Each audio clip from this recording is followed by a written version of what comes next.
A defense team's doctor's report finds one of the Slender Man stabbing suspects incompetent to defend herself in a trial. And now prosecutors are asking for a second opinion on that.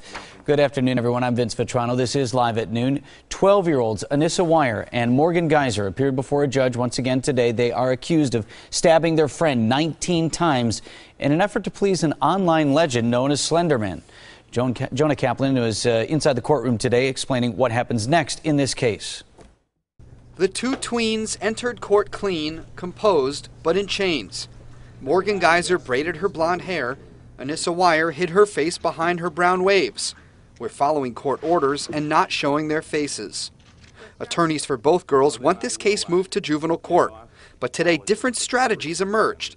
Weier's attorney will rely on evidence that's so far been sealed. That's strongly what we're focused on doing. That's our goal. Morgan Geyser's team chose a different game plan and called in the doctors. Two physicians examined Geyser and found her mentally incompetent.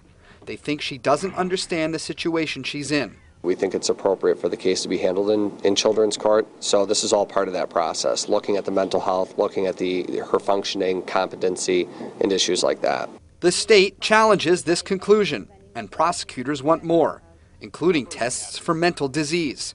If the state's doctor thinks Geyser's healthy, prosecutors could argue she's fit to stand trial as an adult. The competency report does not make a finding or a diagnosis of any mental disease or defect. State believes that would be helpful. Many steps remain before these cases move to a trial, if that even happens. Their families have to endure all of it. Mr. Geyser, how was it to see your daughter today? This sets up a big showdown August 1st. It'll be a half-day-long hearing for Morgan Geyser.